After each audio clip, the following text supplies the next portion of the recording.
نحمده ونصلي ونسلم على رسوله الكريم أما بعد فأعوذ بالله من الشيطان الرجيم بسم الله الرحمن الرحيم ليس البر أن تولوا وجوهكم قبل المشرق والمغرب ولكن البر من آمن بالله واليوم الآخر والملائكة والكتاب والنبيين وآتى المال على حبه ذوي القربى واليتامى والمساكين وابن السبيل والسائلين وفي الرقاب وأقام الصلاة وآتى الزكاة والموفون بعهدهم إذا عاهدوا والصابرين في البأساء والضراء وحين البأس أولئك الذين صدقوا وأولئك هم المتقون صدق اللہ العظیم۔ سورۃ البقرہ کی آیت نمبر 177 کی تلاوت کرنے کی سعادت حاصل کی ہے الحمدللہ۔ اس سے پہلے آیت نمبر 176 تک 176 تک سورۃ البقرہ وہ تقریباً آدھی ہو چکی ہے۔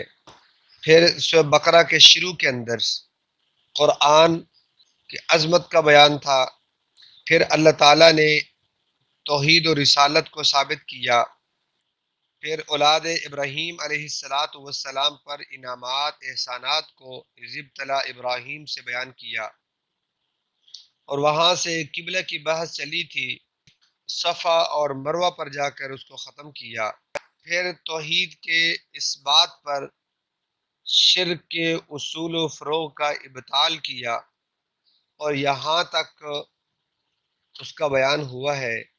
اور ان سب مضامین میں منکرین کو تنبیہ تھی، ضمناً مسلمانوں کو بھی بعض دفعہ خطاب ہو جاتا تھا۔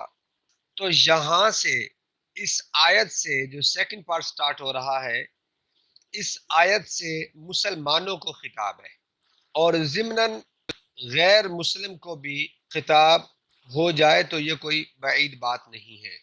اس میں سب سے پہلا لفظ ہے لیس البر، ترجمہ میں نے نہیں کیا کیونکہ کل جو ہے ترجمہ ہو گیا تھا۔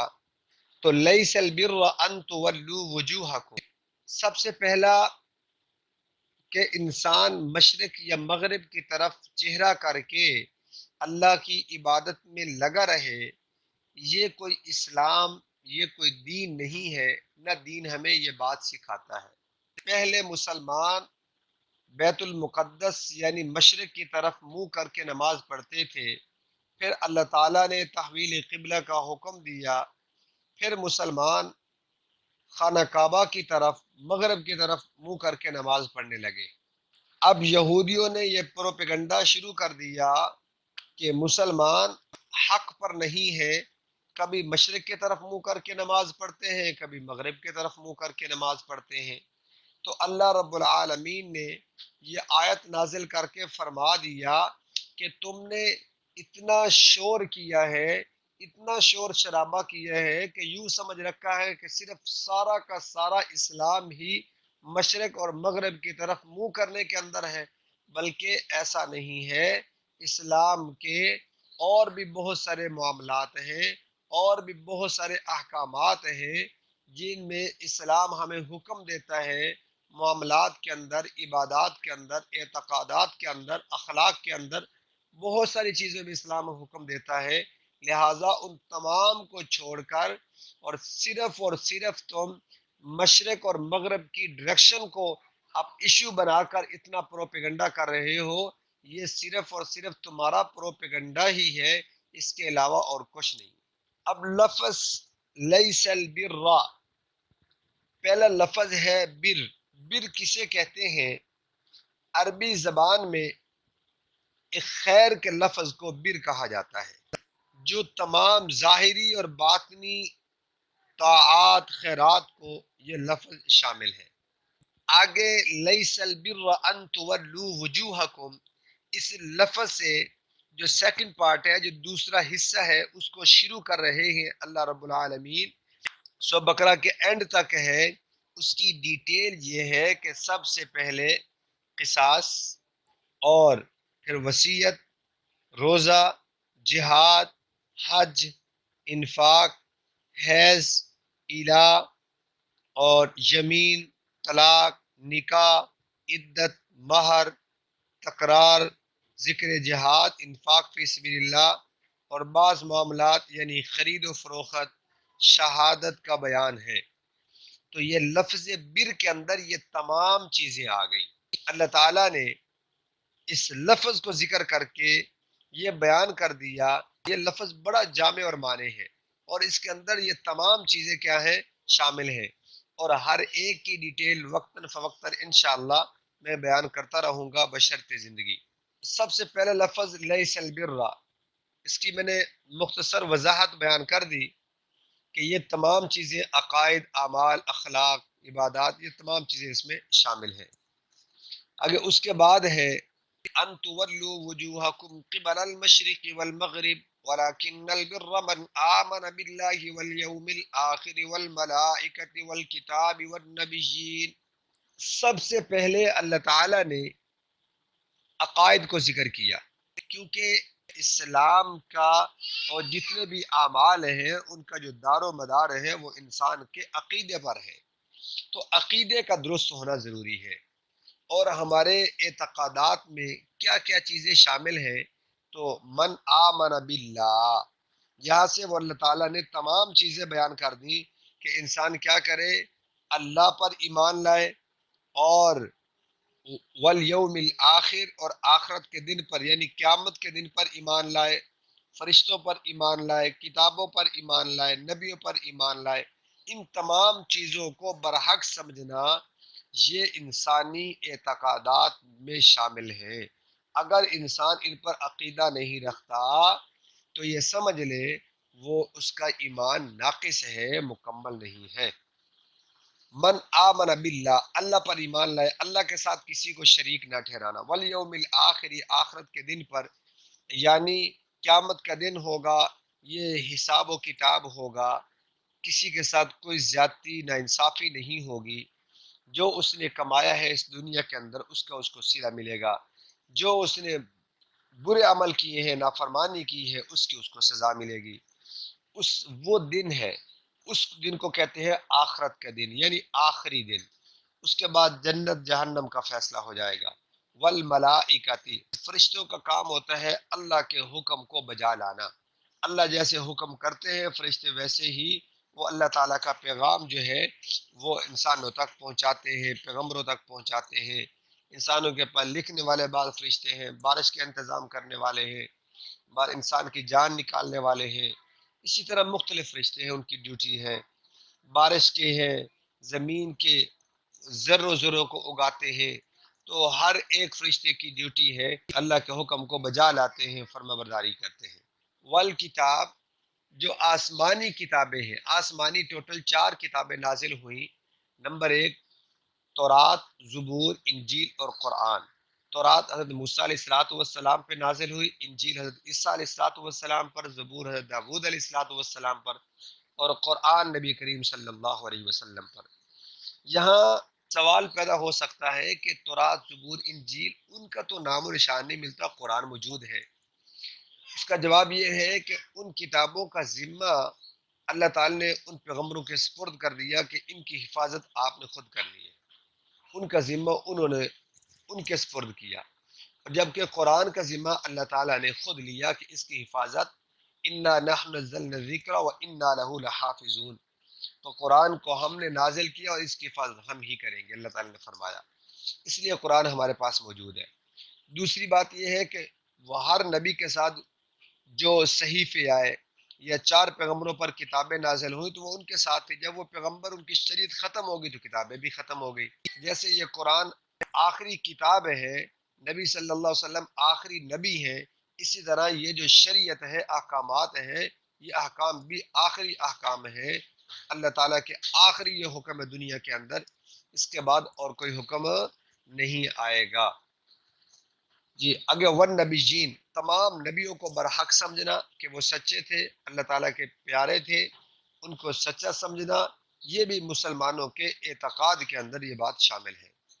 وَآتَ الْمَالَ عَلَى حُبِّهِ ذَوِي الْقُرْبَى، یہاں اس پوری آیت کا ذرا خلاصہ تھوڑا سن لیجئے گا کہ من آمن باللہ، اس آیت میں اللہ تعالیٰ نے اعتقاد کا بیان کیا کہ کن کن چیزوں پر عقیدہ رکھنا ضروری ہے، اور دوسری چیز اس میں بیان کی اعمال، یعنی عبادات، معاملات، ان میں اللہ تعالیٰ نے وآت الزکوٰۃ سے بیان کیا، کیا کیا؟ وآت الزکوٰۃ سے بیان کیا کہ زکوٰۃ ادا کریں، یعنی یہ بھی اللہ تعالیٰ کی ایک بدنی عبادت ہے، ایک مالی عبادت ہے، تو بدنی عبادت کیا؟ نماز پڑھیں جیسے، مالی عبادت کیا ہے؟ جیسے زکوٰۃ ادا کریں، اس کا بیان کر دیا۔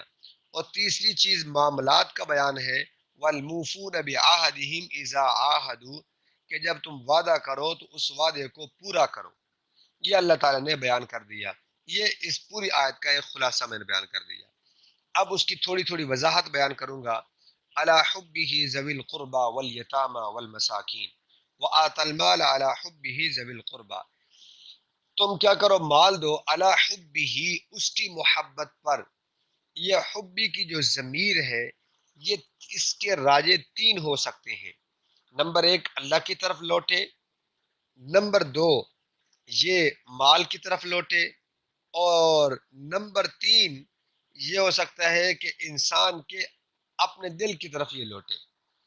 اب پہلی طرف علی حبہ ذوی القربى، علی حبہ یہ اللہ کی طرف لوٹے۔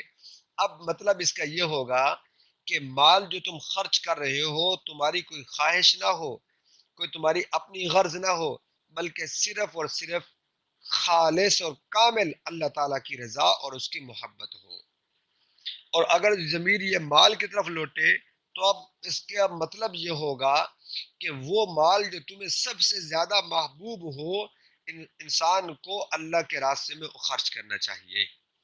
بیکار چیز جو بالکل فالتو ہو کہ اس کو اللہ کے راستے میں دے دیتے ہیں، بلکہ ایسا نہیں کرنا چاہیے۔ اور تیسرا یہ ہے کہ وآت المال، اس کا مصدر کیا؟ ایتا، یہ مطلب ہوا کہ جو تم مال خرچ کر رہے ہو وہ تمہارا دل بھی کہہ رہا ہو، یہ نہ ہو کہ تم سامنے تم مال خرچ کر رہے ہو مگر اندر سے دل جو ہے وہ دکھ رہا ہو، ایسا نہیں ہونا چاہیے۔ علی حبہ ذوی القربى، ذوی القربى والیتامى والمساکین، ذوی القربى سے بیان کر دیا کہ تم جو ہے رشتہ داروں پر خرچ کرنا۔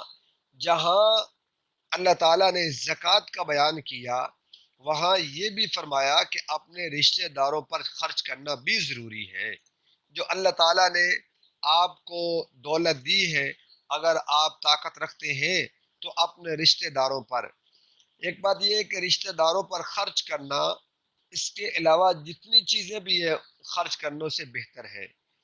اگر کسی اور چیز پہ خرچ کریں گے تو آپ کو ثواب ملے گا، لیکن رشتہ داروں پہ خرچ کریں گے تو ایک تو یہ ہے کہ رشتہ داروں پر صلہ رحمی کی وجہ سے ثواب ملے گا، دوسرا یہ ہے خرچ کرنے کی وجہ سے ثواب ملے گا۔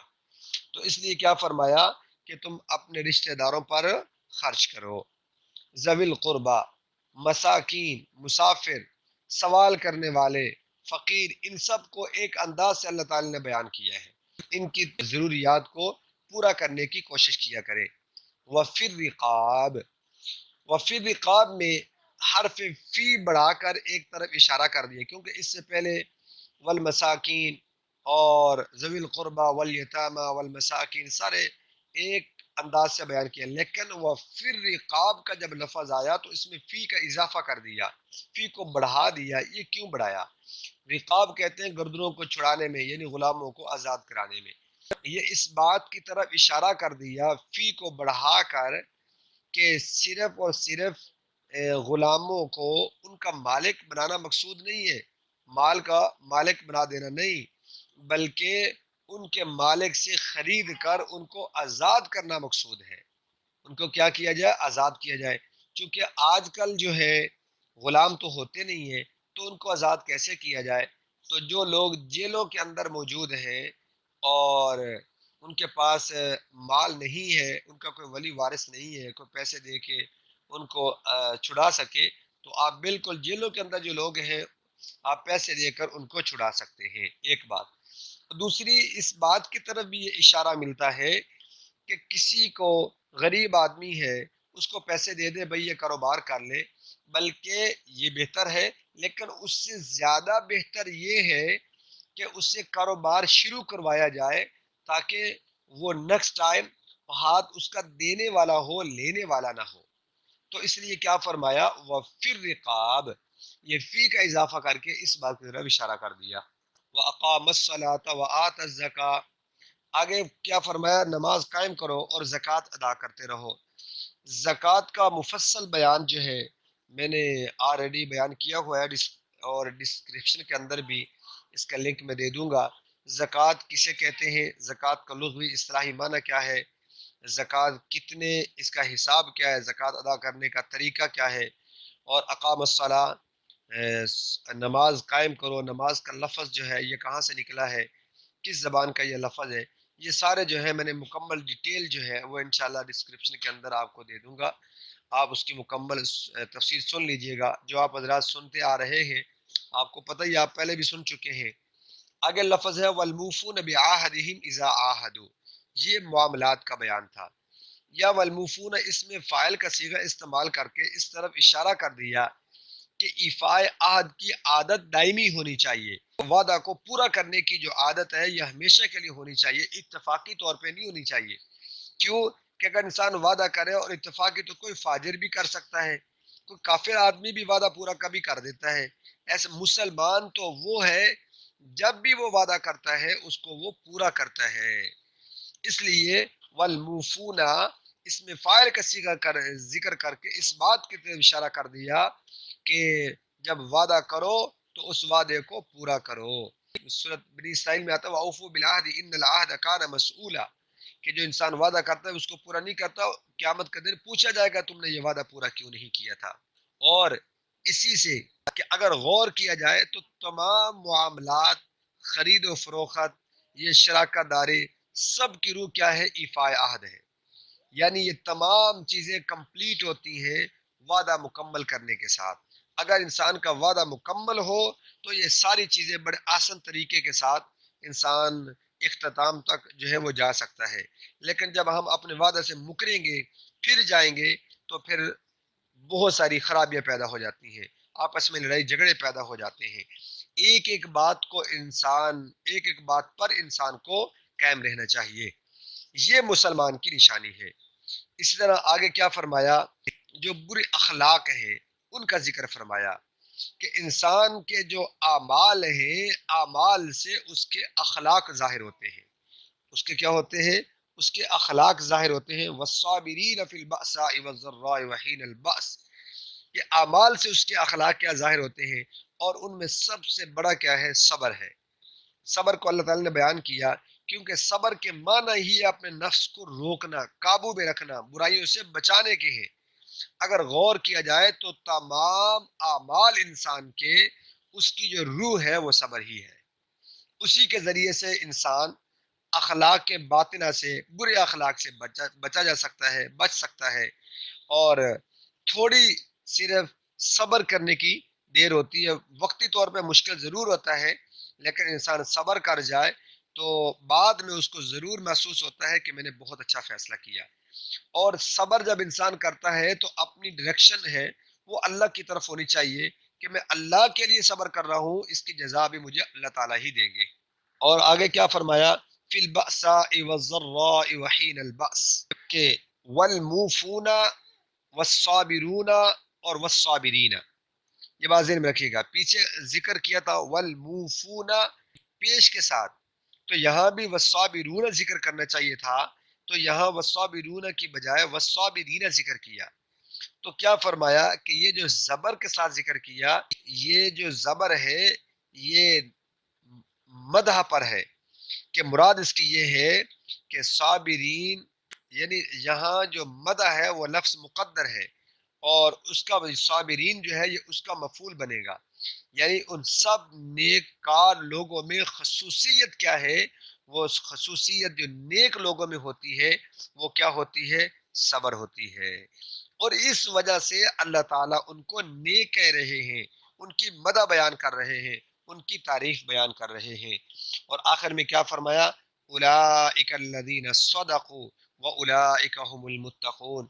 یہ لوگ جو ہے جو اوپر والی تمام چیزیں ہیں ان پر کیا کرتے ہیں؟ وہ ایمان رکھتے ہیں، ان پر عمل کرتے ہیں، تو یہی سچے لوگ ہیں اور یہی متقی پرہیزگار ہیں. آگے اس آیت کا شان نزول یہ ہے، وہ بھی ذرا سن لیجئے گا. حضرت ابو ذر رضی اللہ تعالی عنہ نے جب حضور اکرم صلی اللہ علیہ وسلم سے نیکی کے متعلق سوال کیا، ایمان کے بارے میں سوال کیا، تو آپ صلی اللہ علیہ وسلم نے اس آیت کی تلاوت فرمائی. انہوں نے پھر سوال کیا، آپ صلی اللہ علیہ وسلم نے یہ اسی آیت کی مکمل دوبارہ تلاوت فرمائی.